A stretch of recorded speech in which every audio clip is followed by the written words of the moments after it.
Other families have a mother. We had a pet wishhobbler that liked to stretch out in front of the fire. She would quite happily lie there all day, providing Dad took her a good long run at night, that is. She loved running, and she could be a bit of a crazy Berth if she didn't get out at night, vicious and bad-tempered.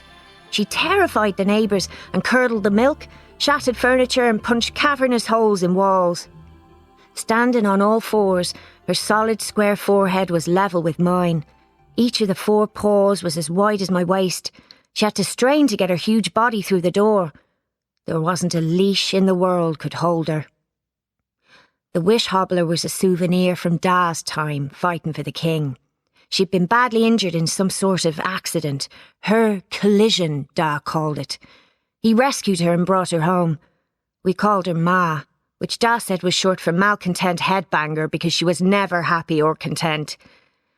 Da wasn't any good thinking up names. He called me Spinworthy Turek after a horse in some book. Spinworthy Turek Malarthrain. What sort of name was that for a girl? I cut it down to Spin. Ma. It's embarrassing to admit to you, but when I was smaller, I did actually think she was our mother. See, Dad taught her to string a few sentences together, and he covered most of her rusty fur with a long dress and hat to make her seem less strange. People would ask, "How's your ma this weather?" And I'd say, "Oh, she's fine, still baying at the moon." Living with Ma was never easy, but I won't forget the weekend of the Weary Pen race. The race is very important where I come from. People don't take kindly to wishhobblers deciding they're going to win it. For the race is not what you would expect, and the racers, as we discovered, are not the kind of people it is wise to upset. It started on the day before the race. I remember being sick early Saturday morning. At the time I thought it was nothing more than an upset stomach. Da was there in an instant giving me a hug and cleaning it up. Ma didn't stir, but as soon as 5:30 came she was wide awake and roaring at me to get up. She hadn't had a run for nearly a week and her mood was foul. I swayed slightly on the cold floorboards, my eyes stinging and brain buzzing. Until recently, I'd had no idea what 5:30 even looked like. It's kind of ugly with spots. Behind me, my sisters and brothers stared in their sleep, filling out the space I'd left in the bed. Their quiet breathing pointed out that life wasn't meant to be lived at this hour. I knew it. I didn't argue. The warmth of the blankets drew me back down. Just a moment on the pillow, no need to sleep. A sweet moment with my eyes closed and everything would be all right. With a sharp, sudden pain in the back of my neck, I was flying towards the ceiling. "Said you wake." One warm wishhobbler paw held me by my nightshirt. "Wake." "I am My teeth rattled together as Ma shook me wildly. "Awake." The shaking stopped abruptly. Her fat eyebrows lowered heavily in confusion. She swung me closer until we were eye to dark, bloodshot eye. Her hot breath flowed over me. "What's wake? It's rude." "No," I gasped. I was still dangling some way off the ground. My nightshirt collar was digging hard into my throat. "What? Can't hear. Sleeping?" The folds of fat on her cheeks and chins wobbled madly as she spoke, upsetting the fleas that lived in her fur. Her grip tightened, catching my hair and pulling my head back. Her thick claws dug into my neck. You wake." She hobbled to the window on her other 3 paws. She nudged it open with her snout and threw me out into the cold morning air. "Wake, wake." Sadly, we live on the 4th floor. But fortunately, our flat faces onto the small courtyard where the dunghill collects. I sank waist deep into the soft mess. Well, I was awake now. I clambered free and spent a few minutes trying to get the stuff out my hair. There were already a number of people about queuing for the shog house, but I landed in the dunghill so often nobody seemed to notice anymore. I needed the shog house myself, but it looked a long wait this morning. There's only one shog house for each tenement block. It's murder when you wake up in the middle of the night desperate to go and have to come all the way down here in the dark. I nipped in the entrance to our tenement and up the stone stairs. There are 4 flats on each floor and we're on the top. Da was busy piling coal into the range when I got in.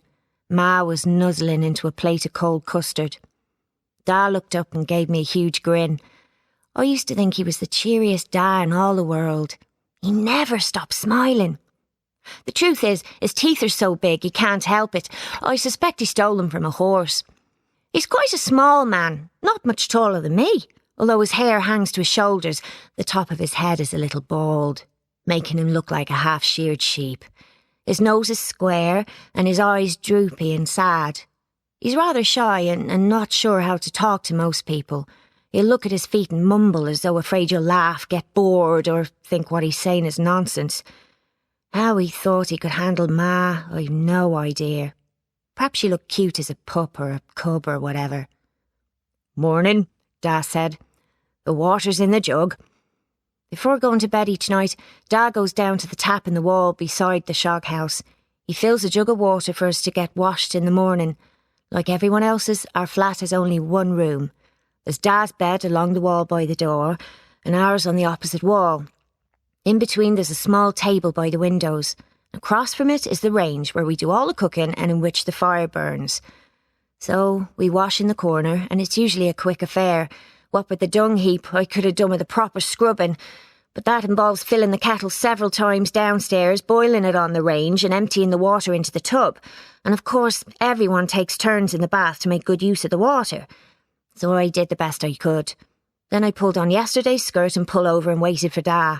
There was no chance of breakfast for us, we couldn't afford it, but there was always something for Ma. She cleared her throat and looked at Da.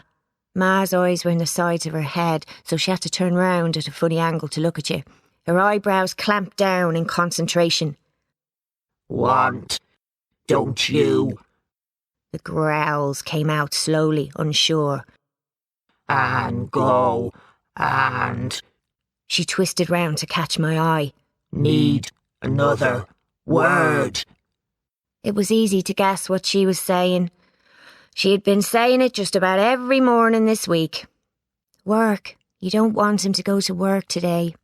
She swung back to Da, forcing at fleas to make a mad dash to keep up with her home. "You don't want him to go to work today."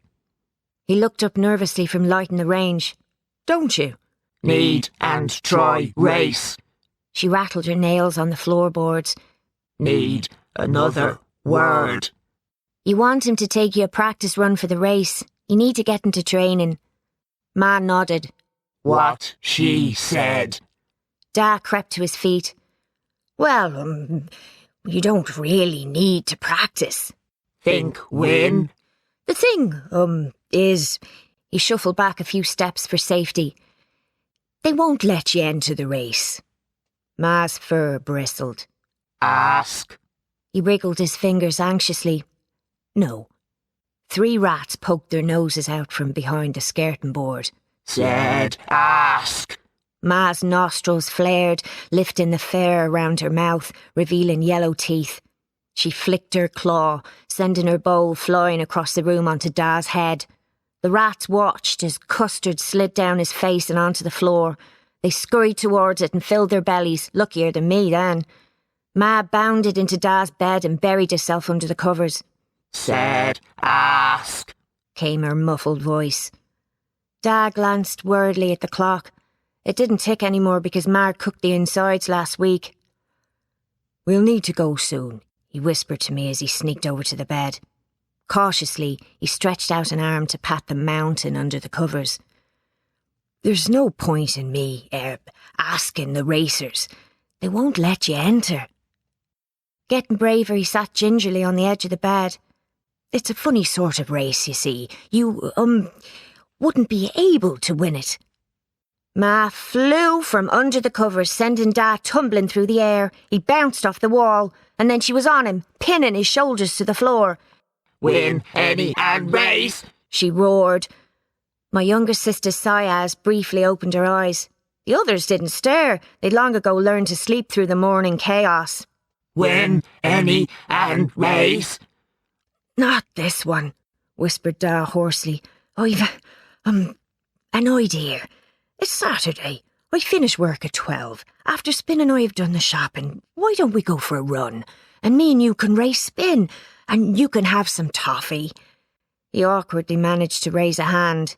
It shook as he stroked Ma's fur. Promise. Didn't and go run last night. Promise. I was too tired. It's a long day in the machine houses and hard work. Ma opened her mouth. Very noisy too. She brought her snout close to his. Tried wake you. A tiny glimmer of panic settled in his eyes. Did you? I must. Gosh, I've been so tired I didn't notice. And must have. She howled. Tried and waking you and with fork. I was at the table lacing up my boots. At the memory of how she'd once woken me with a fork, a boot slipped out of my hands. They both turned around as it clattered onto the bare floor, Ma twisting her head round to fix her gaze on me. What's and that for? Always here? Ma demanded. It's one of the children, and it lives here. Releasing Da, she lumbered dangerously towards me. The dark fur rippled over her muscles. Shh, and last night not asleep. Da grabbed his long hair in fear. Not after you started using the fork, no, but I was too tired to go running. Ma sat in front of the door, completely blocking it. Have jolly and rest now. But I need to go to work. The foreman says if I miss another... Have jolly and rest, then and run. She looked at me. Practice. I finished my boots. What she said. As Dad got back to his feet, I climbed under the bed and signalled him to follow. He pulled on his coat and grabbed the brown paper bag that held his lunch. Very well, I will have a rest. I'm going back to bed. He lay still for a moment, watching Ma from the corner of his eye. Then as soon as she turned her head away, he rolled off the edge nearest the wall. He crawled over beside me. What are we doing down here? I pointed to the hole in the floor. It had been there when we moved in. The landlady claimed it wasn't dangerous so long as no one fell down it. Da looked at me. What do you suggest? We escape through the hole. But we have neighbours down there. It would be a bit rude. They could be having their breakfast. If you want to lose your job, I suppose. He poked his head through the hole. Wrong way, feet first. No, head first. That way we can excuse ourselves before we're in. Hold my feet. I jerked in fright as Ma's claws dug through my socks and I accidentally let him go. She dragged me out from under the bed and lifted me by the neck. I winced as her claws grazed the same scratches they'd made earlier. They wrenched a fresh fistful of hairs from my head. Where is he?